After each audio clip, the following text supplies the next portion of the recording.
ഇന്ന് നമ്മൾ ആരെക്കുറിച്ചാണ് സംസാരിക്കാൻ പോകുന്നതെന്നറിയാമോ? ഏറെ നാളത്തെ കാത്തിരിപ്പിന് ശേഷം എത്തിയ സൂര്യ അണ്ണന്റെ വിശ്വനാഥൻ സൺസ് സിനിമയുടെ ഓണസ്റ്റ് റിവ്യൂ ആണ് നമ്മൾ നോക്കാൻ പോകുന്നത്. പടം എങ്ങനെയുണ്ട്? പൈസ കൊടുത്ത് തിയേറ്ററിൽ കാണാനുണ്ടോ അതോ OTTക്ക് വേണ്ടി കാത്തിരിക്കണോ? ആക്ച്വലി എന്താണ് നടക്കുന്നതെന്ന് നമുക്ക് വിശദമായി നോക്കാം. വിശ്വനാഥ് സൂര്യ അണ്ണൻ ഒരു വലിയ കോടീശ്വരനും ഷൂട്ടിംഗ് ചാമ്പ്യനുമാണ്. ഇദ്ദേഹത്തിന് തന്റെ മകൻ അഭയാണ് ലോകം. എന്നാൽ ആ കുട്ടിക്ക് ഒരു മാരകമായ മെഡിക്കൽ കണ്ടീഷനുണ്ട്. ബോൺ മാരോ മാച്ച് ആകുന്ന ഡോണറെ തേടി അദ്ദേഹം അമേരിക്കയിലേക്ക് പോകുന്നു. അവിടെ വെച്ച് നമ്മുടെ മമിത ബൈജുവിനെ കാണുന്നു. ഇവർക്കിടയിൽ പിന്നീട് എന്ത് സംഭവിക്കുന്നു? കുട്ടി രക്ഷപ്പെട്ടോ ഇല്ലയോ? ഇതാണ് കഥ.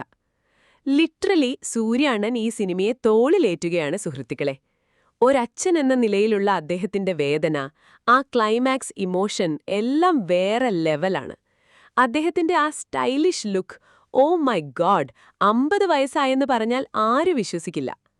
പ്രേമലു താരം മമിത ഇതിൽ വേറൊരു എനർജി തന്നെയാണ് നൽകിയിരിക്കുന്നത്. സൂര്യ അണ്ണനൊപ്പമുള്ള അവരുടെ ലൂട്ടി, വികൃതികൾ, ആ കോമഡി രംഗങ്ങൾ സിനിമയ്ക്ക് വലിയൊരു റിലീഫാണ്. GV Prakash Kumar, actually speaking, പശ്ചാത്തല സംഗീതത്തിൽ വിസ്മയിപ്പിച്ചിട്ടുണ്ട്.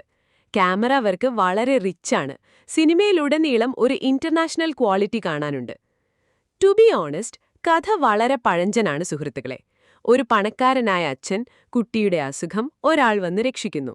ഇത് നമ്മൾ നേരത്തെ ഒരുപാട് സിനിമകളിൽ കണ്ട അതേ ഫോർമുല തന്നെയാണ്. വലിയ സർപ്രൈസ് ട്വിസ്റ്റുകൾ ഒന്നും തന്നെയില്ല. സൂര്യ അണ്ണൻ ഒരു ഒളിമ്പിക് ഷൂട്ടറാണ്, എന്നാൽ ഫൈറ്റ് സീനുകളിൽ ആളുകളെ അടിച്ചു വീഴ്ത്തുമ്പോൾ ഇത് കുറച്ച് ഓവറല്ലേ എന്ന് തോന്നിപ്പോകും. സയന്റിഫിക്കായി ചില കാര്യങ്ങൾ കുറച്ചുകൂടി വ്യക്തമായി പറയാമായിരുന്നു.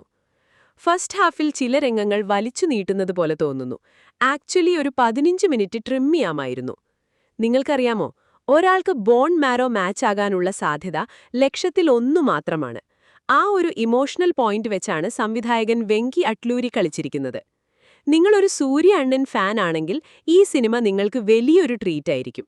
പക്ഷേ നിങ്ങളൊരു പുതുമയുള്ള കഥ ആഗ്രഹിക്കുന്ന സിനിമാ പ്രേമിയാണെങ്കിൽ ചിത്രം നിങ്ങൾക്ക് ഓക്കേ എന്ന് മാത്രമേ തോന്നുകയുള്ളൂ. കുടുംബത്തോടൊപ്പം ജോളിയായി ഒരു പടം കാണണം, കുറച്ച് കരയണം, കുറച്ച് ചിരിക്കണം എന്നാഗ്രഹമുണ്ടെങ്കിൽ തീർച്ചയായും തിയേറ്ററിൽ തന്നെ കാണാം. പക്ഷേ വലിയ പ്രതീക്ഷകളില്ലാതെ പോകുക. നിങ്ങൾ പടം കണ്ടോ? നിങ്ങൾക്കിഷ്ടപ്പെട്ടോ? സൂര്യ മമിത ജോഡി എങ്ങനെയുണ്ട്? താഴെ കമന്റ് സെക്ഷനിൽ പറയുക. ഈ മൂവി റിവ്യൂ ഇഷ്ടപ്പെട്ടെങ്കിൽ ലൈക്ക് ചെയ്യുക, നിങ്ങളുടെ അഭിപ്രായങ്ങൾ താഴെ കമന്റ് ചെയ്യുക. ഇതുവരെ movie studio film channel subscribe ചെയ്തില്ലെങ്കിൽ ഇപ്പോൾ തന്നെ സബ്സ്ക്രൈബ് ചെയ്യുക. അടുത്ത റിവ്യൂവിൽ കാണാം.